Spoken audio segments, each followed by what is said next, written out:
Dans toutes les œuvres, il y a des personnages avec lesquels on s'attache et qu'on adore, et il y a l'exact opposé, des personnages qui nous donnent des boutons à chaque fois qu'ils apparaissent à l'écran. Oui, vous savez de qui je parlais, par exemple des personnages comme Bolton Ramsay, ou encore toute la classe politique française. Et dans Yu-Gi-Oh, vous savez bien que ce genre de personnage existe, Dans le duel que je vais vous présenter aujourd'hui, je vais vous parler d'Insector Aga, la première apparition ou son premier duel dans la série. Et oui, l'espèce de sale petite fourmi vicieuse est un personnage difficilement apprécié par la communauté, tant et si bien qu'il ferait passer Gollum pour un joyeux luron. Bonjour et bienvenue dans ce nouvel épisode d'analyse de duel sur la chaîne du Lame du Dragon Blanc aux yeux bleus, et on rentre dans le vif du sujet avec notre premier duel dans le royaume des duellistes. Alors sortez votre meilleur insecticide et votre meilleur tapette à mouche, puisqu'aujourd'hui on va parler de Yugi contre Insector Aga.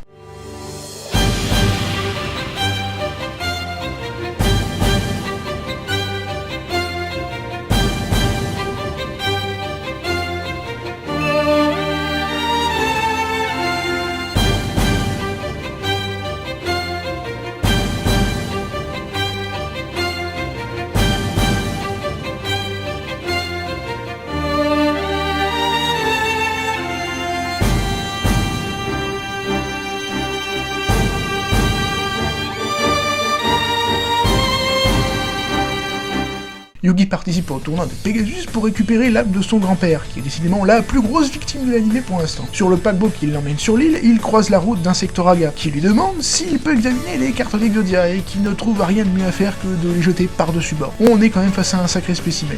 Quelle indignité. Voulant régler ses comptes, Yugi suit alors le champion japonais sur l'île, qui l'entraîne alors dans une arène avec une idée derrière la tête.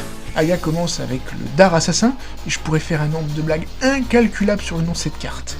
Yugi riposte avec le cimetière de mammouth. Théoriquement, les deux bestioles ont le même nombre de points d'attaque, mais lors de la confrontation, c'est le pachyderme qui perd, parce que Aga a le droit à un bonus terrain, oui. Mais notre insecte a oublié que Yugi a choisi une zone du terrain, à savoir la lande, qui est favorable à son monstre, la règle n'ayant pas échappé à notre protagoniste. Insector Aga joue alors le scarabée Hercule, qui récontent leur... Enfin bref, je dérape, mais notre protagoniste, lui, joue le lutin sauvage, couplé avec la corde de l'unicorne qui lui octroie 700 points d'attaque. Suffisant sur le papier pour le battre, mais cependant les monstres qui bénéficient d'un bonus terrain sont insensibles aux attaques magiques. Ça serait trop facile évidemment. Et comme les deux monstres avaient 750 points de différence, c'est donc les life points de Yugi qui ramassent.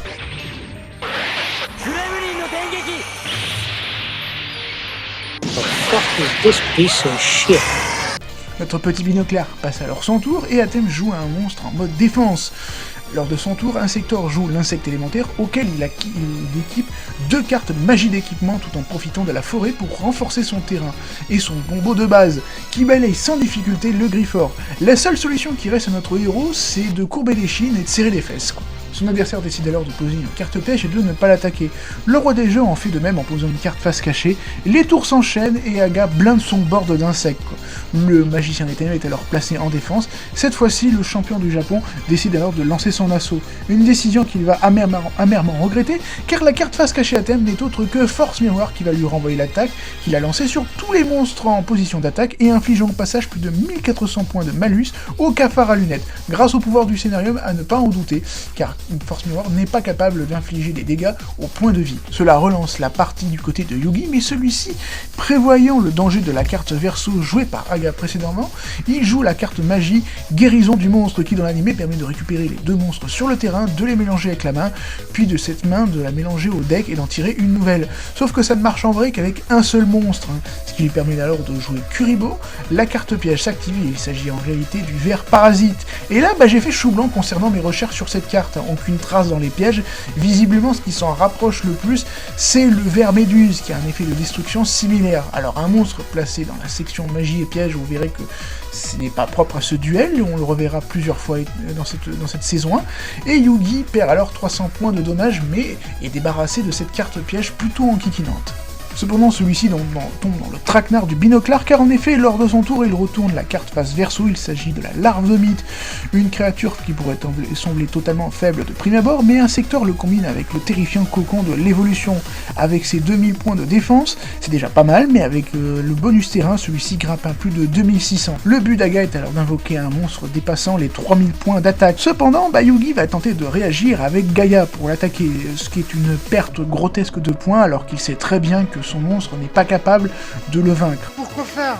Tout ce que son adversaire a à faire, c'est d'attendre la fin de l'évolution. Alors lui rajoute que, évidemment, tant que le cocon est là, il ne pourra pas jouer d'autres monstres. Atem, lui, renforce son board, Aga passe encore une fois son tour, cependant, alors que l'éclosion se devient de plus en plus proche, le pharaon semble avoir trouvé une solution.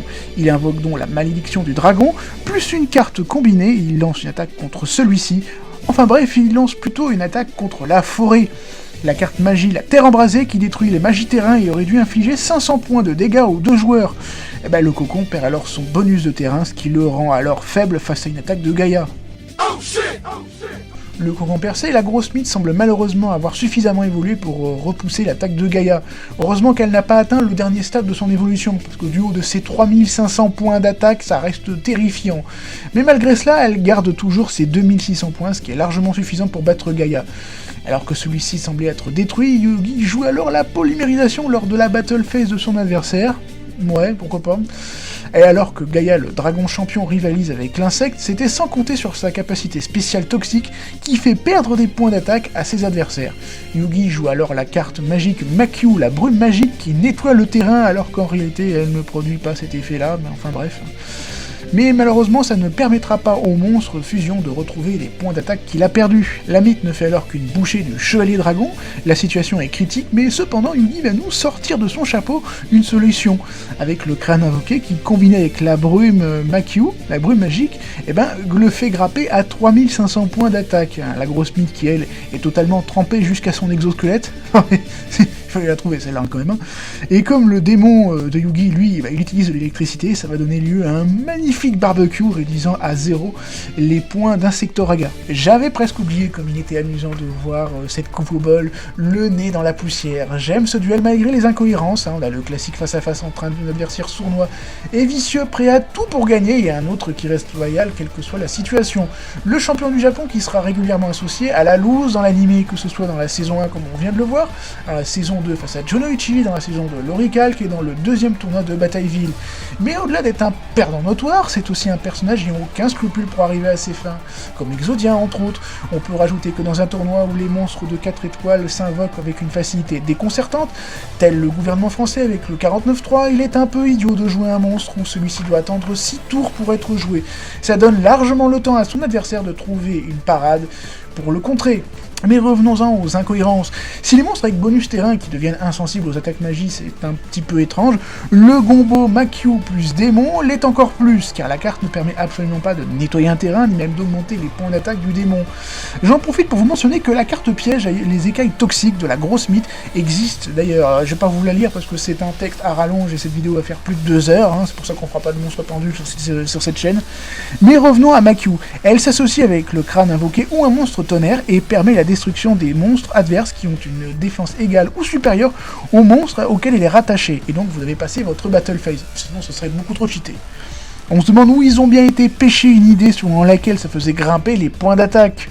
Voilà, c'est déjà la fin de cette vidéo, un grand merci à tous ceux qui l'ont visionné, n'oubliez pas de partager, de liker et de laisser un petit commentaire sous la section clavardage, je me ferai un plaisir de vous répondre, et nous on se dit à la prochaine pour un nouveau duel, salut tout le monde.